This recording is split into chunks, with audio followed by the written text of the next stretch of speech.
야곱의 축복 두 번째 시간으로요. 루벤, 시몬, 레위 아버지의 하체를 범하여 폭력의 칼이 되다 라는 제목으로 말씀을 상고해 보도록 하겠습니다. 오늘이 우리 민족의 가장 큰 명절인 추석이고 한가위인데 가족들이 모여서 함께 즐거운 덕담과 나눔과 교제를 하고 또 이렇게 절기를 맞이하여서 교회도 좀 뭐라 그럴까요? 좋은 얘기, 즐거운 얘기, 그런 얘기를 하면 참 좋은데 오늘 본문이 진짜 설교자에게 한계. 설교자는 본문의 범위를 벗어나서는 설교할 수 없다라고 저는 원래부터 생각했었거든요. 본문이 말하고 있는 내용을 집요하리만치 탐구하고 공부하고 연구하고 성령 안에서 기도하면서 본문이 의도하는 내용들을 증언하는데 오늘 우리 막내딸이 설교를 듣는데 이게 참 제목이 그래요. 성경을 이해하려면 최소한 40살은 넘어야 할 것 같아요. 40살 전까지는 성경의 내용을 이해할 수 없는 내용인 것 같는데 말씀을 이렇게 계속 읽고 공부하고 묵상하면서 새벽에 묵상하면서 참 이 말씀이 참 그런 좀 이렇게 좋은 얘기 하나님이 축복하고 하는 얘기하면 좋은데 왜 본문이 이렇게 되는 건지. 제목이 뭐라고요? 야곱의 축복이에요. 일주일 내내 제가 그 야곱의 축복이라는 복음성가 있잖아요. 너는 담장나무로 뻗은 나무 가지에 푸른 열매처럼 하나님의 귀한 축복이 너의 삶에 가득하기를 원한다라는 그 복음성가를 일하면서도 왔다 갔다 하면서 들었는데 그 복음성가랑은 전혀 상관이 없는 내용을 설교해야 하니 설교자로서 참 마음이 아프고 설교하기 싫은 본문이지만 그냥 내용을 함축적으로 하나의 원리로 이해하면 될 것 같습니다. 제가 서론적으로 그런 얘기를 썼어요. 우리가 하나님의 말씀이라고 믿고 있는 이 성경책 기록된 말씀에는 이상하리만큼 선정적이고 성적인 문제에 대한 기록들이 너무 많이 나타나고 있잖아요. 더욱이 거룩한 하나님의 백성이라고 불려지는 교회 안에 이런 음란으로 말미암는 이야기들이 반복적으로 너무나 많이 기록되어 있다라는 거지요. 노아가 노아 홍수 이후에 포도주를 마시고 취하여서 발가벗은 채로 장막에서 잠을 잔 사건부터 시작해서 롯이 숫다를 통해서 자녀를 낳은 이야기, 그리고 유다와 다말의 이야기, 창세기에만 있는 이야기예요. 나중에 출애굽기나 민수기나 또 이스라엘의 역사를 가면 그런 소위 말해 성적인 죄, 음란함에 대한 이야기가 너무도 많이 반복되어지고 있는 거지요. 이 역사 안에 있는 교회의 모습이 왜 이렇게 성적으로 음란한 모습으로 기록되어 있고 하나님은 굳이 그네들의 그런 모습들을 열거하시면서 당신의 복음을 진술하고 있을까라는 측면이죠. 그러니까 우리 복음주의자나 교회는 이런 얘기를 굳이 많이 이렇게 설명하려고 하지 않고 있지요. 복음, 교리, 윤리 이런 측면으로 말하고 있는데 성경의 문자 자체가 이런 식의 내용들을 많이 있고 특히 이제 선지서나 예레미야나 호세아에 가면은 호세아 1장에도 그런 내용이 있잖아요. 너는 가서 음란한 여자와 결혼하고 음란한 자녀를 낳으라. 이 백성이 음란합니다. 이렇게 해서 이스라엘 백성이 음란한 여자다라는 걸 끊임없이 반복적으로 말하고 있는 거죠.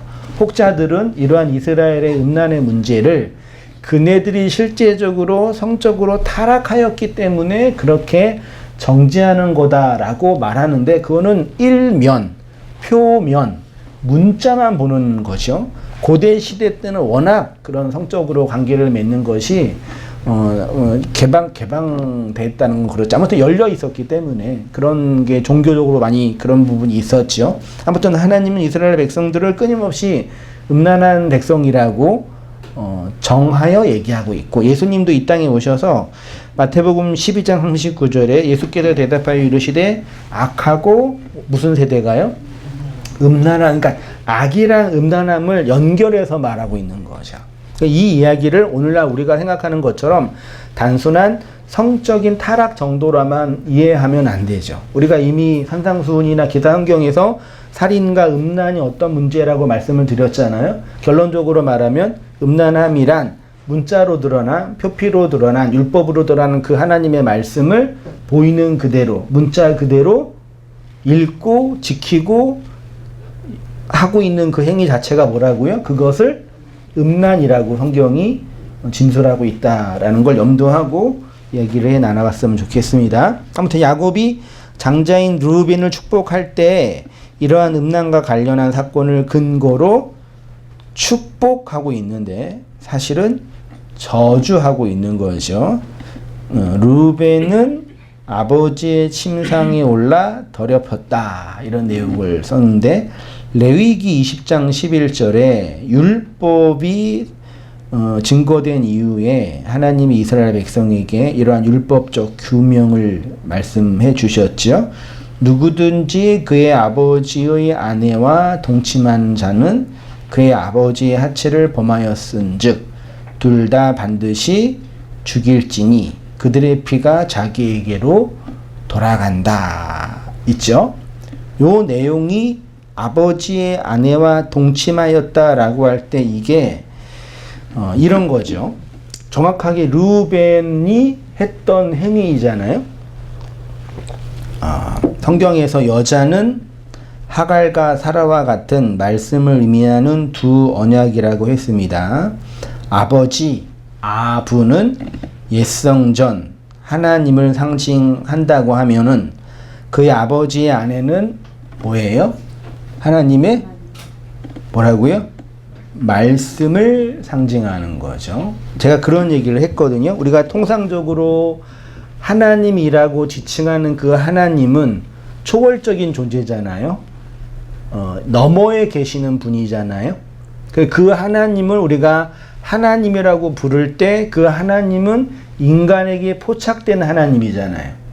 그렇죠? 그래서 그 하나님 초월적인 그 존재를 우리가 바라볼 때는 아부, 아버지라고 부르고, 또는 어머니, 맴이라고 부르고, 혹은 고대 시대는 태양, 혹은 영, 바람, 호흡, 말씀 등등으로 하나님을 설명해서 보여준 거죠. 그래서 하나님을 아버지라고도 하지만 또 하나님을 뭐라고도 해요?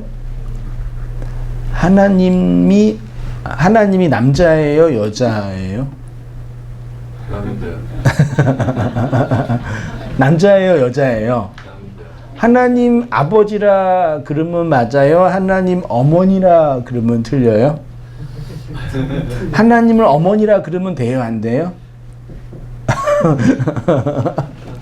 워낙 요즘에 하나님 어머님교가 있어가지고 이제 문제가 되는데, 우리의 편견이죠, 다.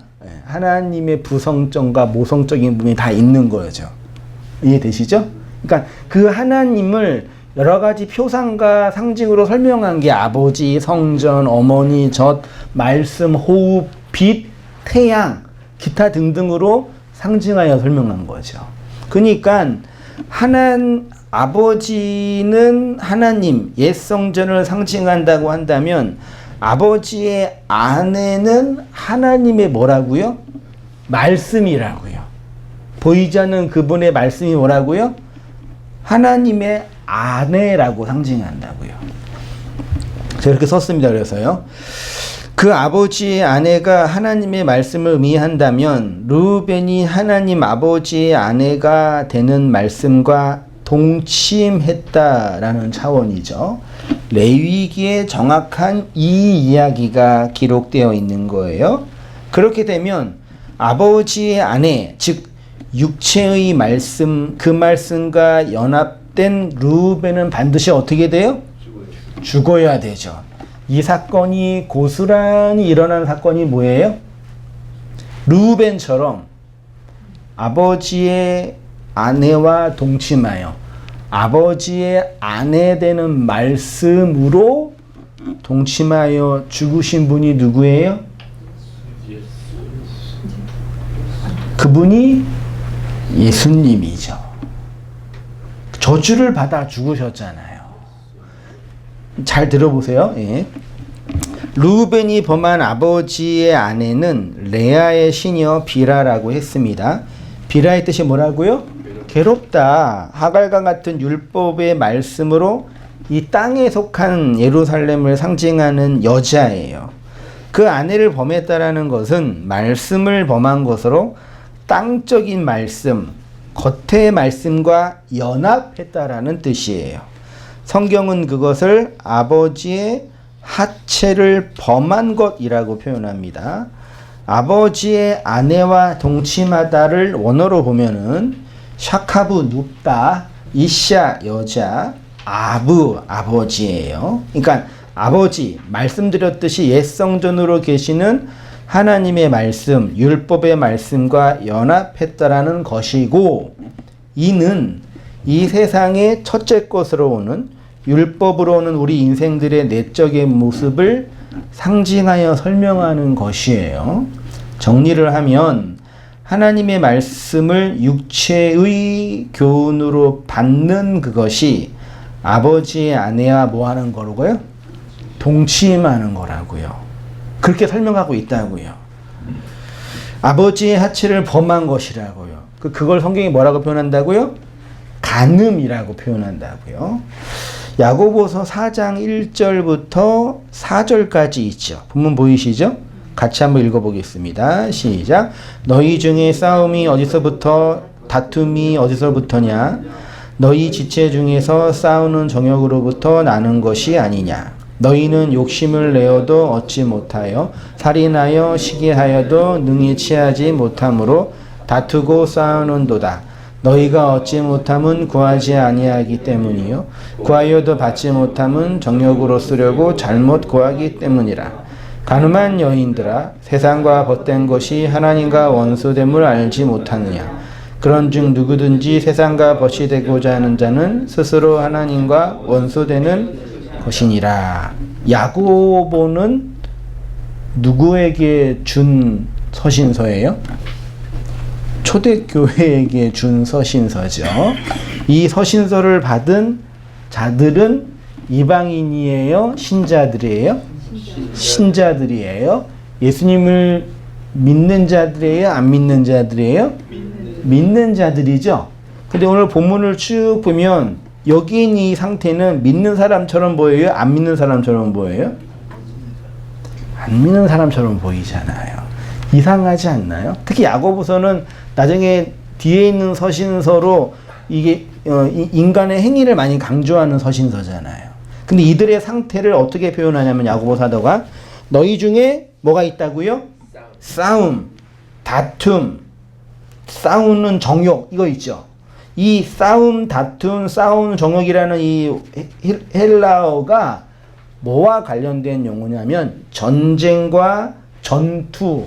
단순히 교회에서 인간들끼리 뭐 싸우는 다툼이 아니라 전쟁을 상징하는 단어예요. 이스라엘 백성이 출애굽하여 광야를 거쳐 가나안에 들어갈 때 뭐 했어요? 전쟁을 치루었잖아요. 그러니까 지금 야고보 사도가 교회를 향해서 너희에게는 이러한 뭐가 있다? 전쟁이 있다. 무슨 전쟁? 말씀 전쟁이 있다라고 하는 거예요. 말씀 전쟁. 그 말씀 전쟁의 핵심은 뭐냐면 보이는 말씀과 보이지 않는 말씀, 문자 말씀과 안의 말씀, 겉의 말씀과 속의 말씀, 예수의 말씀과 그리스도의 말씀으로 굳이 구분할 수 있는 내용이에요. 2절에 너희는 욕심을 내어도 얻지 못하며 뭐 한대요? 보이세요? 뭐 한대요? 살인이 뭐예요? 아니, 사람을 죽이는 거잖아요. 야고보 사도가 교회 안에 뭐가 있다고 표현해요? 사람을 죽인다고 지금 표현하고 있단 말이에요. 이거 되게 이상한 표현이잖아요. 그 다음에 시기하고 쭉쭉 하다가 뭐 이 등 얘기한단 말이에요. 그러면 3절에 우리가 흔히 많이 쓰는 표현, 기도 때 구하여도 받지 못함은 정욕으로 쓰려고 잘못. 하나님은 우리한테 우리가 구하면은 다 주시는 분이죠. 다 주시는 분인 줄 믿으시기 바랍니다. 근데 왜 받지 못하세요? 여러분들이 여러분의 개인적인 욕망을 충족하려고 하나님께 구하였기 때문에 하나님이 안 주시는 거예요. 그러니까 여러분의 개인의 욕망을 충족하는 것이 아니라 하나님이 주실 만한 것들을 구하여야지만 여러분이 그 구함을 통해서 얻을 수 있는 거지요.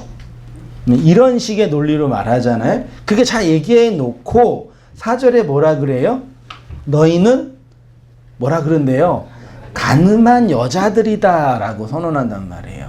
지금 벌써 야고보 4장에는 이스라엘 여기 교회를 향해서 너네는 지금 전쟁을 하고 있다. 근데 그 전쟁의 안에 살인과 시기가 있다. 심지어 뭐가 있다? 간음도 있다 라고 얘기하는 거죠. 이게 누구한테 하는 얘기라고요? 예수님 믿는 교회를 향해서. 그러니까 여기에 있는 말하는 이러한 윤리적이고 도덕적인 죄를 단순히 오늘날 우리 법에서 말하는 그런 윤리와 도덕적인 차원으로 해석하면 잘못된다는 얘기예요. 이건 다 말하자면 상징이고 내용이고 영적인 부분이라는 얘기예요. 이해되셨죠? 그걸 갖고 들어와 보세요. 간음한 여인들아, 세상과 벗된 것이 하나님과 원수되는 것이 아니냐라고 선언하는 이 이야기가 고린도 교회에게 그대로 반복되고 있었잖아요. 고린도전서 5장 1절 이하 보세요. 오늘 성경 본문이 좀 마음이 안 들지만 보세요. 너희 중에 심지어 음행이 있다함을 들었으니 그런 음행은 이방인 중에서도 없는 것이라.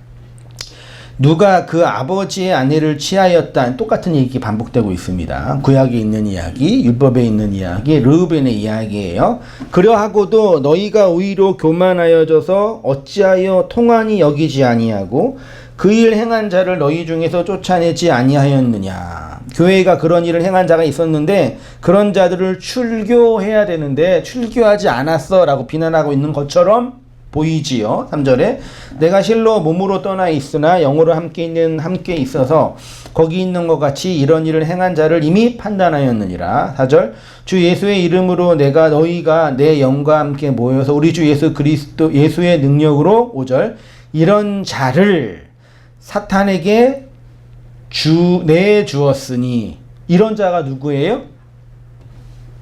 음행하는 자. 구체적으로 아버지의 아내를 취한 자를 어디에 내어줬다고요? 사탄에게 내어줬대요. 누가요? 3인칭 단수예요. 바울이요. 네? 이는 왜 내어줬대요? 육신은 멸하고 영은 주 예수의 날에 뭐하게 하려고? 구원하게. 여러분 이거 말씀 이해되세요? 미치겠어요. 죄송합니다. 너무 어려워요. 어떤 게 어렵냐면 우리가 갖고 있는 기본적인 도덕적, 윤리적 편견으로 볼 때 너무 고달퍼요. 해석하기가요. 근데 상징적인 원리로 하나만 딱 보게 되면 쉽지요. 아버지의 아내를 취하였다는 얘기는 아까 말씀드렸던 것처럼 하나님의 말씀을 겉의 말씀 율법으로 취하여 자신의 율법적 행위로 하는 자를 상징한다고 하는 거죠. 그런 자들이 교회 안에 있어요, 없어요? 있지요. 그런 자들만 교회에 오는 거예요, 사실은요. 근데 그런 자들을 향해서 바울이 뭐라고 하냐면 이런 자를 사탄에게 건네줬다라고 하는 거예요. 여기 있는 사탄은 사타나스죠. 사탄이 누구예요? 뿔 달린 개 나쁜 놈이에요? 대적자잖아요. 하나님 반대편에 있는 자로 건네줬어요. 왜요? 그렇게 해서 그네들의 육은 멸하고 영은 뭐하게 하려고? 구원받게 하려고. 언제? 주 예수의 날. 주는 그리스도라 그랬잖아요. 그리스도는 영이고. 그러니까 주 예수의 날은 그리스도가 성령으로 임하는 그 날. 그네들을 뭐 하게 하려고요? 구원받게 하려고 하나님의 반대편으로 아포 파라디도미 건네주었다라고 하는 거죠. 지금 이 이야기가 어디 안에서 나타나는 이야기냐면 예수를 믿고 홍해를 건너서 광야를 통과하고 있는 교회 안에서 우리 안에서 경험되어지고 있는 말씀 체험의 내용이란 얘기예요. 3페이지로 가셔서 이 음행 사건을 무엇을 의미하는 것이냐면 이 얘기 안 했구나. 다시 2페이지로 가셔서요. 중요한 게 있는데 5장 1절에 너희 중에 심지어 음행이 있다 그랬죠. 여기 심지어가 헬라어로 홀로스라는 단어인데 이게 전적으로 가장 완벽한 더 이상 필요 없는 뭐 그런 의미예요. 가장 뭐 탁월한 이런 뜻이에요. 그러니까 직역을 하면 너희 안에 음행이 있는데 그 음행은 더 이상 없는 음행이다. 혹은 너희 안에 너희가 행한 그 음행은 가장 완벽한 음행이다 정도로 해석할 수 있어요. 그러니까 고린도 교회 안에 음행이라는 게 있단 말이에요. 근데 그 음행은 가장 완벽하게 무엇인가를 드러내는 음행이래요. 보세요. 이 음행 사건 3페이지입니다. 무엇을 의미하냐면 교회들의 영적인 상태, 하나님과의 관계를 설명하는 단어인데 아버지의 아내를 범한 것이 우리들의 영적인 모습이라는 얘기예요. 어떤 차원에서요? 하나님의 말씀을 문자 그대로 지키고 받아들이고 있는 모습. 그 안에 내용적으로 그러하다는 것이요. 아버지의 아내가 말씀을 의미한다고 했습니다. 다시 반복하면 율법의 말씀이잖아요. 이 말씀을 그대로 취하는 것이 바로 뭐라고요? 그 말씀과 동침하는 거라고요. 음행하는 거라고요. 이해되셨죠? 그렇게 해야지만 어떻게 돼요? 저주를 받잖아요. 그렇게 해야지만 어떻게 돼요? 저주를 받아서 죽어야 되잖아요. 누가요? 누가요? 여러분들이요.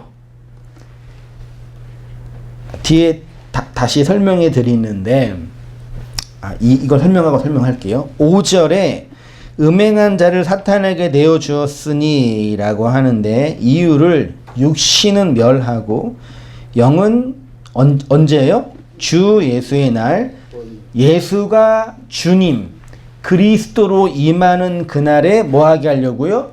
구원받게 하려고 그때 영적인 전쟁이 일어나는 거예요. 이런 자를 사단에게 내어준 거죠. 육체 예수 안에 있는 자와 반대로 있는 자가 그리스도 예수 안에 있는 자잖아요. 우리 안에 오해된 말씀 육신이 멸하여져야지만 주 예수의 날에 구원을 받게 되죠. 주 예수의 날이란 예수가 주가 되는 그날로서 예수가 그리스도가 되는 그날이죠. 다시 말해서 진리를 깨닫는 그날에 구원받게 되는 거예요. 육체 안에 갇혀 있는데 진리를 깨닫게 되는 그날에 구원받게 되죠. 그 예수님이 요한복음 6장 63절에 이런 말씀을 했어요. 같이 한번 읽어보겠습니다. 시작. 살리는 것은 영이니 유익은 무익하니라. 내가 너에게 이른 말은 영이요 생명이다. 살리는 것은 뭐라고요? 영, 육은 무익하다.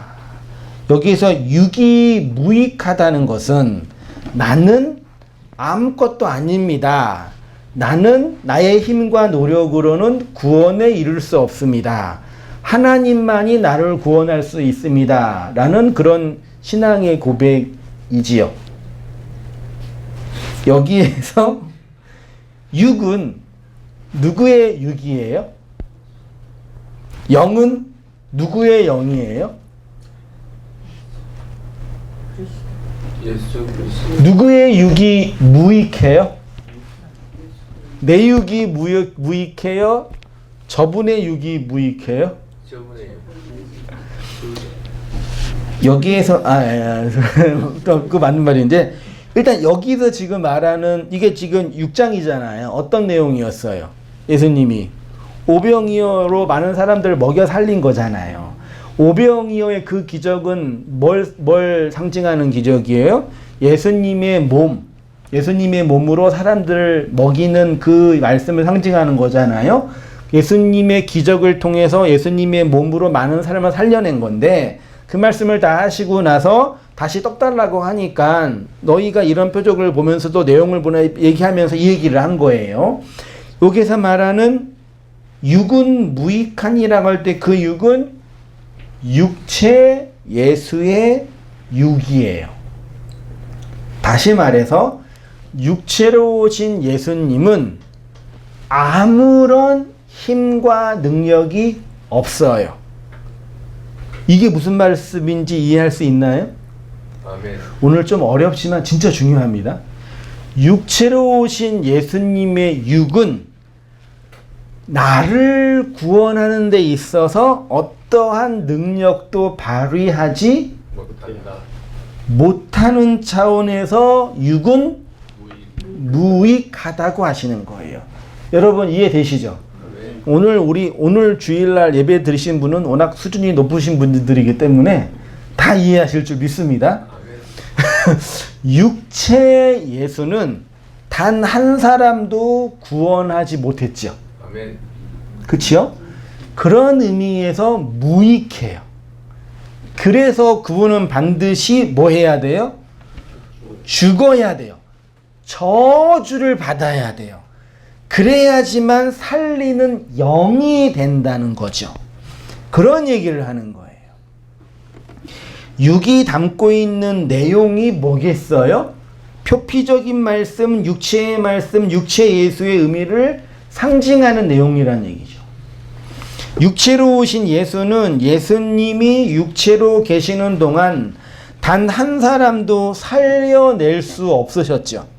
수많은 사람들을 가르치시고 수많은 사람들한테 이적을 행하시고 병든 자를 고치시고 귀신 들린 자를 치료해 주시는 수많은 이적들을 행하셨음에도 불구하고 단 한 사람도 진리로 구원시키지 못하셨단 말이에요.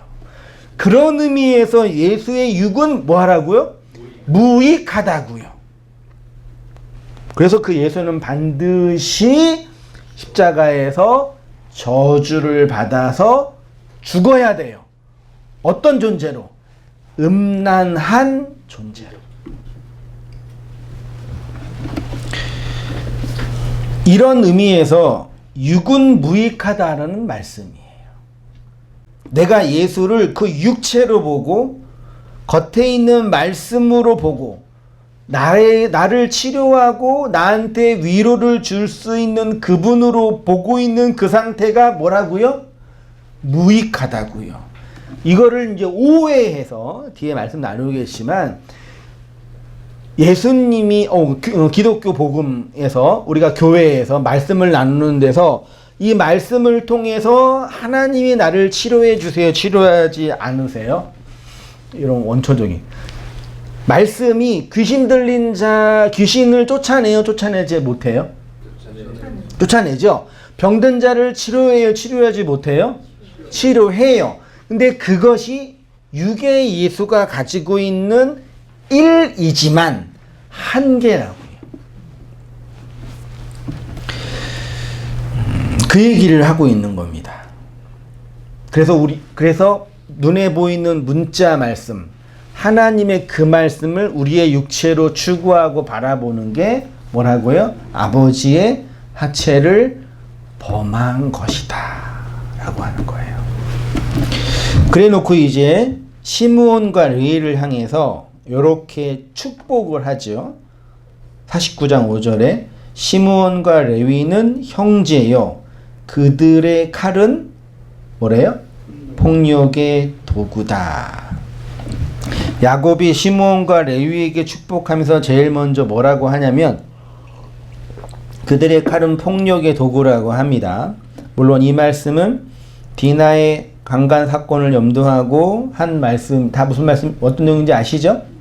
예, 그 시므온과 레위가 그 세겜에 있는 사람들 다 칼로 도륙해 죽였잖아요. 그걸 야곱이 염두하고 한 예언이고 축복인 거예요. 칼이 폭력의 도구가 되어서 사람들을 살해하고 저주한 거죠. 성경에서 칼은 뭘 메타포한다고요? 말씀입니다.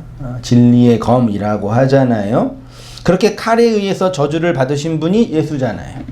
이것이 무슨 말씀이냐면 칼은 말씀을 상징하는데 요 말씀이 두 가지 측면이죠. 아까 말씀드린 것처럼 겉으로 드러나는 말씀과 속으로 의미 있는 말씀, 문자의 말씀과 내용의 말씀, 육체의 말씀과 영의 말씀, 율법의 말씀과 진리의 말씀으로 구분돼요. 나누어질 수 있어요. 근데 그 말씀을 문자로 보면 어떤 말씀이 된다고요? 칼의 말씀이 된다고요. 그 칼은 폭력의 말씀이 돼요. 말씀을 눈에 보이는 대로 보고 말씀을 눈에 보이는 대로 받아들이면 그 말씀이 폭력의 말씀이 된다고요. 이게 지금 제가 좋다 나쁘다 측면이 아닙니다. 그래서 기독교의 문자주의자들, 원리주의자들이라고 말할 수 있죠. 이런 사람들은 결국은 하나님의 말씀을 가지고 예리한 칼날처럼 사용하여 선과 악을 뭐예요? 구분해요. 나누어요. 하나님의 편과 사탄의 편으로 나눈단 말이에요. 예리하게 구분하고 정죄하고 저주해요. 그게 나쁘다는 얘기가 아니라 그렇게 시작한다고요. 우리가 하나님의 말씀을 통해서 진리 안으로 복음 안으로 들어올 때 제일 먼저 그 말씀이 우리를 뭐해요? 찌르고 쪼개고 자르는 폭력의 말씀으로 나누잖아요. 그래서 내가 하나님 자리에 올라간 선악 판단의 주체라는 거, 내가 신이고 주인이라는 걸 폭로하고 드러내는 그 역할을 뭐가 해요? 말씀이 하잖아요. 그 일은 반드시 필연적으로 강력한 힘으로 이루어지는 거예요. 마치 시므온과 레위가 세계인 사람들을 도륙했던 것처럼 이스라엘 백성이 가나안 정복 전쟁에 그 가나안 원주민들을 도륙했던 것처럼 하나님의 말씀이 그렇게 음란하고 하나님을 대적하고 있는 나를 그렇게 뭐 한다고요? 도륙하고 베어서 악한 자로 폭로하고 도려낸다고요. 그게 말씀이 가지고 있는 어떤 측면에서의 폭력성이라고 표현하는 거예요. 창세기 29장 33절에 시므온이 태어날 때 이렇게 기록되어 있죠. 29장 33절 본문 보이시나요? 같이 한번 읽어보겠습니다. 시작. 그가 다시 임신하여 아들을 낳고 이르되 여호와께서 내가 사랑받지 못함을 들으셨으므로 내가 이 아들도 주셨다 하고 그의 이름을 시므온이라. 원래 시므온의 뜻이 뭐예요? 들음이죠. 근데 들음인데 어떤 들음이에요? 여호와께서 내가 사랑받지 못하셨음을 뭐 했대요? 들었대요. 시므온은 여호와가 나를 들었다라는 걸 의미하는 이름인데 그 들은 내용은 뭐냐면 내가 남편의 사랑을 뭐 하지 못했어요? 받지 못한 여인이라는 걸 하나님이 들으셨다는 차원의 들음으로 시므온을 주셨다라고 표현해요. 다시 말해서 4페이지입니다. 남편에게 사랑받지 못한 말씀, 즉 율법의 말씀이라는 것을 설명하는 이름이 시므온이죠. 하나님에게 들리는 말씀은 육체의 말씀이 아니라 영의 말씀이잖아요. 하나님께서 그 율법의 말씀을 통해서 진리의 말씀을 듣게 하시죠. 그래서 신약에 와서는 이 시므온이 뭐가 돼요? 시몬 베드로가 되고, 요 베드로가 나중에 뭐가 돼요? 반석이 되잖아요. 이렇게 하나님의 말씀을 진리로 듣게 되면 연합하게 되는데, 그래서 그 다음에 레위의 이름이 뭐라고요? 뜻이 연합이다. 창세기 29장 34절에 그가 또 임신하여 아들을 낳고 이르되 내가 그에게 새 아들을 낳았으니 내 남편이 지금부터 나와 뭐한대요? 연합. 이게 원래 야곱의 첫째 부인이죠. 누구예요? 레아잖아요.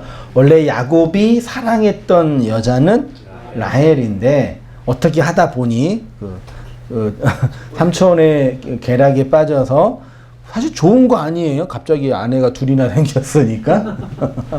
근데 레아랑 결혼을 했는데, 레아가 낳은 아들들이 누구예요? 첫 번째 4명의 아들이 르시, 레, 유잖아요. 이 4명의 아들이 이런 측면에서는 사랑받지 못한 레아의 모습을 담고 있는 아들이에요. 첫 번째 여자라고요.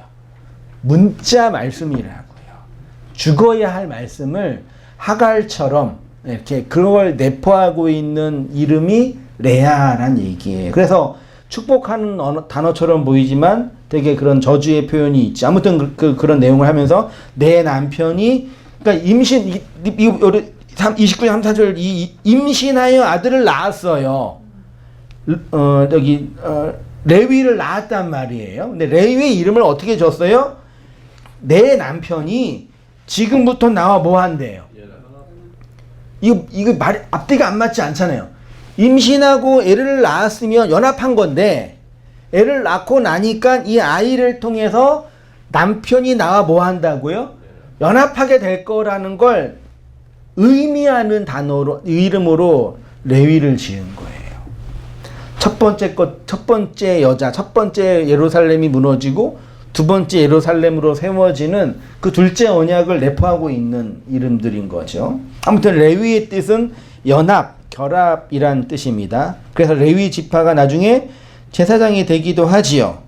근데 이 야곱은 두 형제를 칼이라고 하고 폭력의 도구라고 해요. 시므온, 들음과 레위 연합이. 들음과 연합, 뭘 내포해요? 하나님의 말씀이 우리로 하여금 듣게 하고 들음을 통해서 그 진리로 뭐하게 해요? 연합하게 하잖아요. 이름 안에 그러한 구원론적인 구속사적인 사건이 내포되어 있는데 그의 이면에는 어떤 게 있다고요? 폭력의 칼이 있다고요. 우리로 하여금 연합하게 하고 듣게 하는 그 말씀이 이전에 어떤 기능을 한다고요? 칼로 폭력의 역할을 한다고요. 무너뜨린다고요. 그래서 49장 6절 이하 보세요. 내 호나 그들의 모의에 상관하지 말지어다. 내 영광아 그들의 집회에 참여하지 말지어다. 그들이 그들의 분노대로 사람을 죽이고 그들의 혈기대로 소의 발목 힘줄을 끊었음이로다. 7절 그 노여움이 혹독하니 저주를 받을 것이요 그 분기가 맹렬하니 저주를 받을 것이라. 내가 그들을 야곱 중에서 나누며 이스라엘 중에서 흩으리라. 이거 축복이에요? 저주예요? 저주의 선언이잖아요.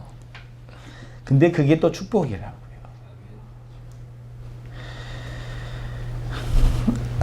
아까 말씀드렸던 것처럼 이 말씀은 시므온과 레위가 폭력의 칼을 가지고 디나를 강간한 세겜 사람들을 도륙할 때를 기억하여 선언한 말씀인 거죠. 진리의 검이 음란한 세검인 우리를 그렇게 도륙하여 살해하여 죽인다라는 얘기예요. 폭력의 칼인 시므온과 레위는 결국은 뭘 받아요? 저주를 받잖아요. 말씀 육체로 오신 예수님이 뭘 받으셨어요?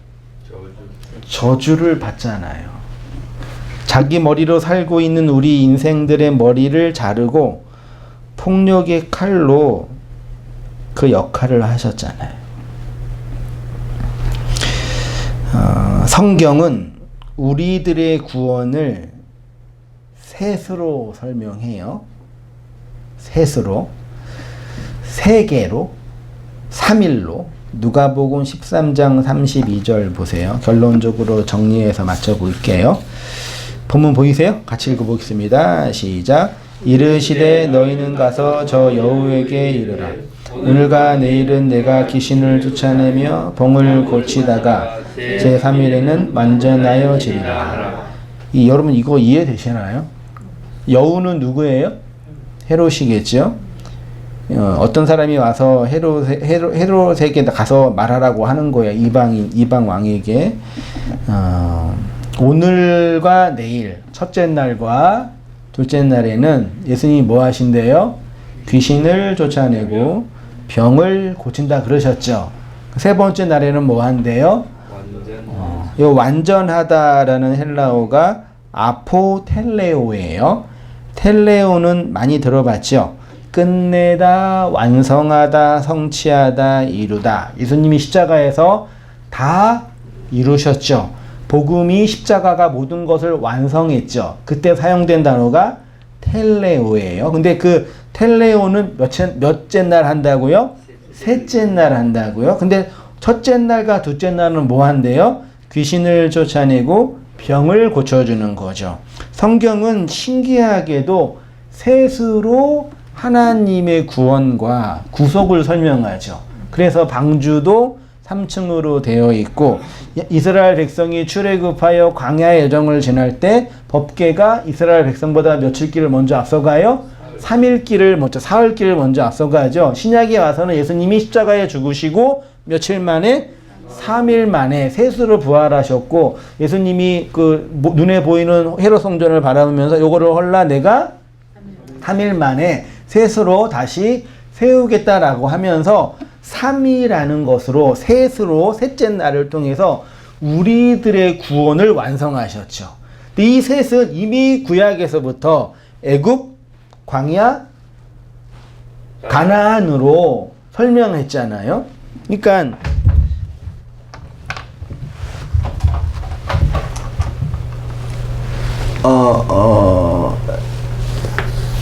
이게 성전도 3층으로 되어 있고, 그치? 다 얘기했죠? 애굽, 광야, 가나안이죠. 그러니까 애굽, 여기가 애굽, 광야, 가나안이라고 할게요. 3층이죠. 이게 첫째 날, 이게 둘째 날, 이게 셋째 날이에요. 그러니까 애굽에 있을 때 뭘 고쳐준다고요? 귀신을 쫓아내고, 귀신이 거짓된 말, 악한 말이잖아요. 쫓아내고, 광야에 있을 때는 뭐 한다고요? 병을 고쳐주고, 셋째 날 가나안에서는요, 완전하게 된다라고 했죠. 이게 우리 인생의 모습이잖아요. 어떤 인생의 모습이에요? 사람이 몇 등분으로 되어 있어요?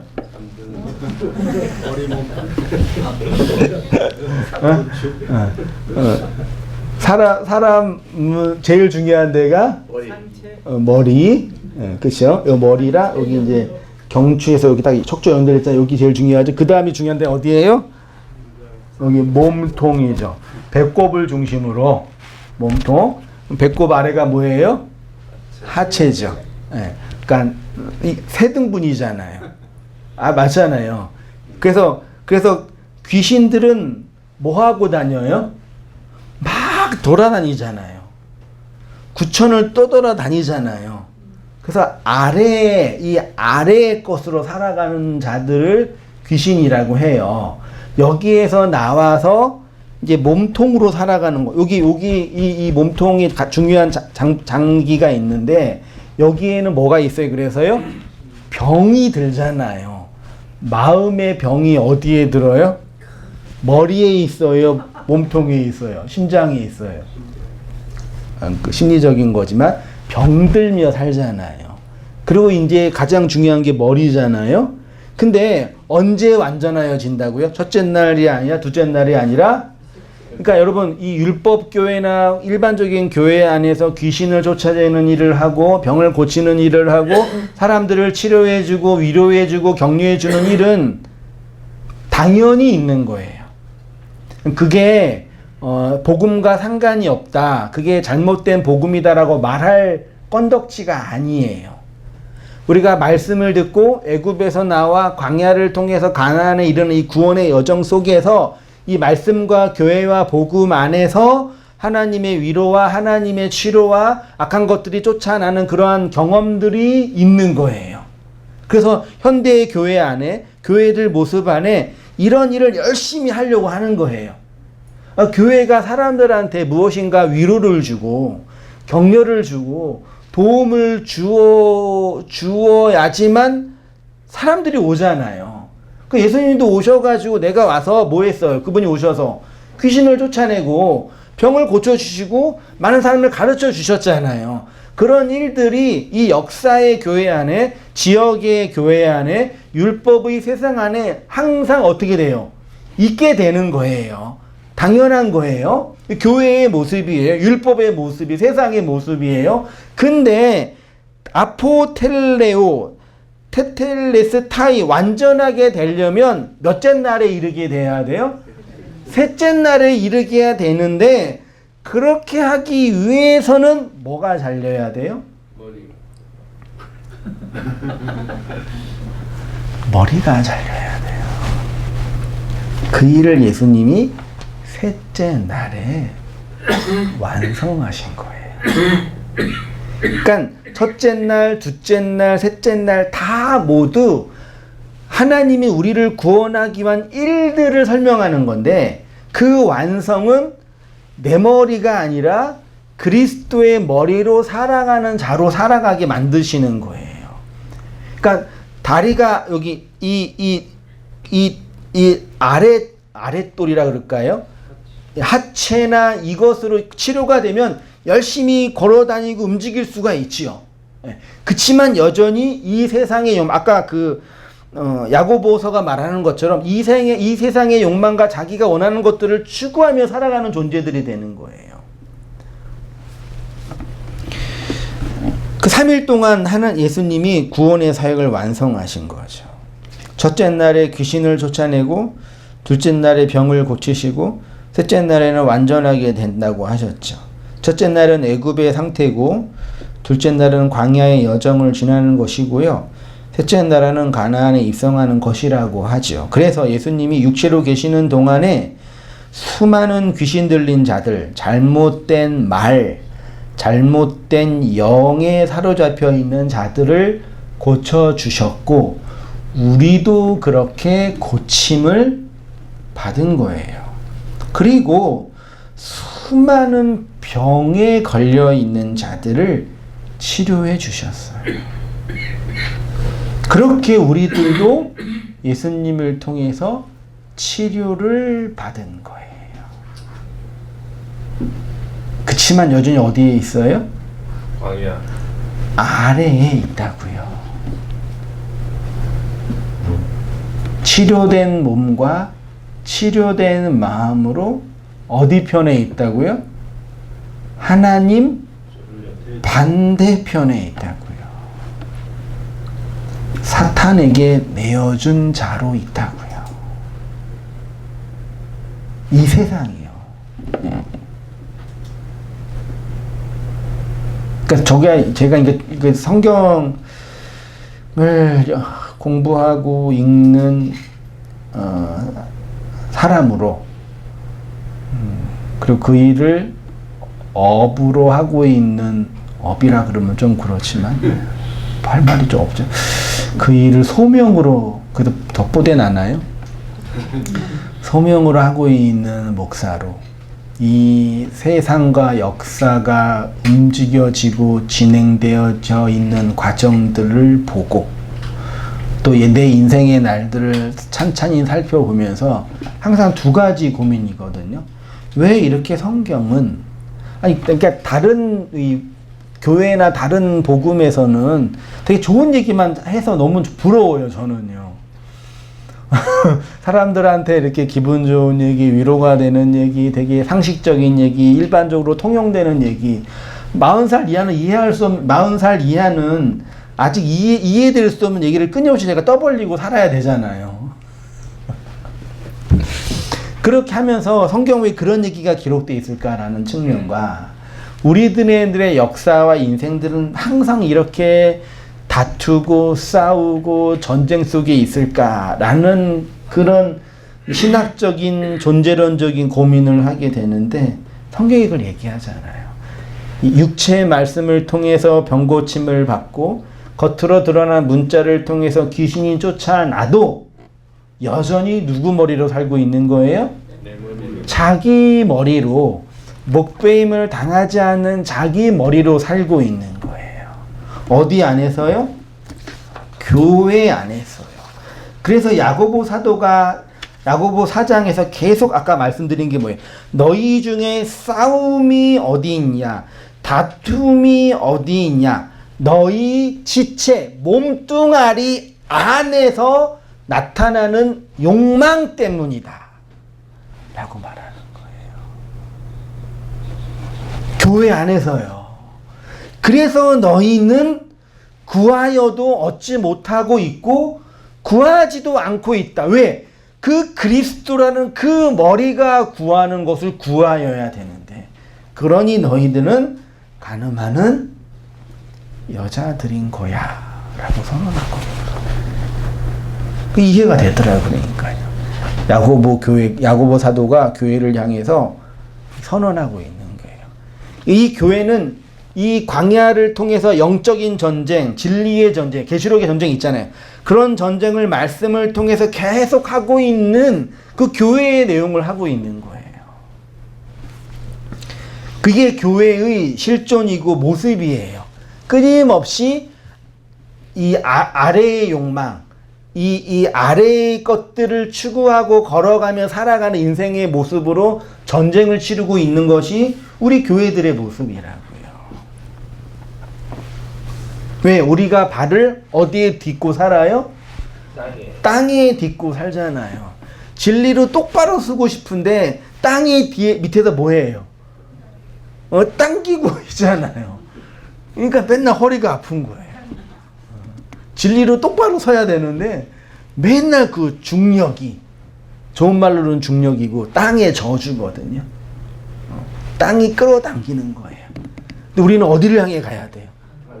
하늘을 향해서, 저 창공을 향해서, 저 그 진리가 있는 그 하늘을 향해서 머리를 똑바로 들고 가야 되는데 이 아래의 욕망이 끊임없이 싸우고 당기고 있는 거죠.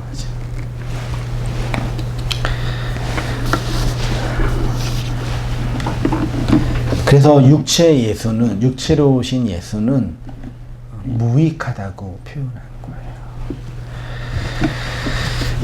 거예요. 읽고 정리하고 보겠습니다. 그래서 예수님이 육체로 계시는 동안에는 귀신 들린 자를 고쳐주셨고 병 걸린 자들을 치료해 주셨죠. 현대 교회도 그 육체 예수를 너무 좋아해가지고 귀신도 쫓아내고 병도 고쳐주고 사람들한테 위로도 주고 격려도 주고 싶어 하는 거예요. 왜요? 눈에 보이는 예수, 육체 예수가 자신들의 모범이고 위로니까요. 당연한 거죠. 근데 그 육은 뭐라고요? 무익하다고요. 마땅히 죽어야 할 육체라고요. 누구의 육이요? 예수의 육이요. 이거 이해되시죠? 네. 그 마지막 날에 다시 말해서 십자가에서 죽으셔서 부활하심으로 교회 안으로 임하신 거죠. 교회의 머리로 오신 거죠. 이를 그리스도의 임하심이라고 하는 겁니다. 요한계시록에는 목배임을 당한 교회라고 표현을 했지요. 그런데 각각의 날에 예수님의 말씀 사역이 있습니다. 첫째 날에는 말씀을 통해서 애굽 안에 있는 귀신 들려 있는 자들을 말씀의 검으로 고치시고, 둘째 날에는 광야에서 병 걸려 있는 자들을 치료해 주시며, 셋째 날에는 그들의 머리를 잘라 그리스도의 몸으로 지체로 편입해 주시는 거죠. 그러니까 우리가 예수님 병 낫게 해주세요. 그 병이라는 게 오늘날 물질적인 병이 아니라 그렇게 기도한 거죠. 잘못된 말을, 잘못된 귀신 들림으로부터 벗어나게 해주세요 라고 기도한 거죠.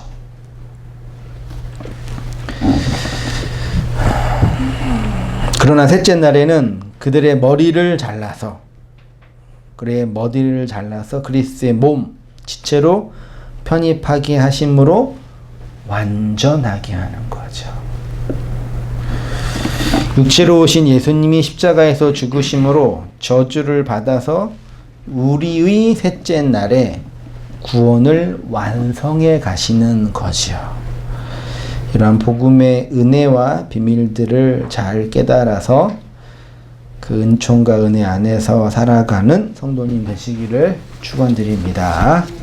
우리 함께 기도하겠습니다. 살아계신 하나님 아버지, 이 아래의 세상에서 하나님이 가르쳐 주시고 보여주신 문자의 말씀과 드러난 말씀들을 통해 하나님의 그 마음과 그 영원한 은혜들을 깨닫고 진리로 담지하여 살아가는 우리의 인생의 날들이 되어지기를 간절히 빌고 원합니다.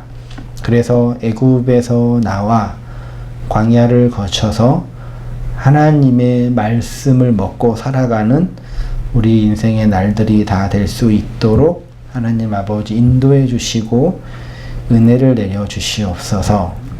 육체 예수로 오신 그 문자 말씀 앞에서 그 육이 허물어지고 무너지고 저주를 받은 복음의 사건이 어떻게 우리 안에서 진리로 오롯이 세우며 하나님의 생명으로 드러나게 하는 사건인 것들을 깨닫게 해주시고 그리스도로 말미암아 목배임을 당한 교회들이 그의 몸된 교회가 되어 은혜의 안식을 누리며 주님으로 호흡하고 그 영으로 찬송하는 우리의 모든 인생의 날들이 될 수 있도록 하나님 아버지 인도하여 주옵소서. 그리하여서 이 역사 안에서 살아가는 우리의 인생이 육체의 연약함과 관계의 어려움들과 삶의 고난 속에서 하나님이 붙잡고 인도하시는 셋째 날의 과정인 것들을 깨닫게 하시고 그로 말미암아 하나님의 영원한 안식과 은혜의 평강을 누리며 살아가는 우리의 모든 인생의 날들이 될 수 있도록 아버지 하나님 인도하여 주시옵소서. 이제는 우리 주 예수 그리스도의 은혜와 하나님 아버지의 크신 사랑과 성령의 교통하심이 사랑하는 모든 성도님들의 삶 속에 지금부터 영원까지 함께 있을지어다. 아멘.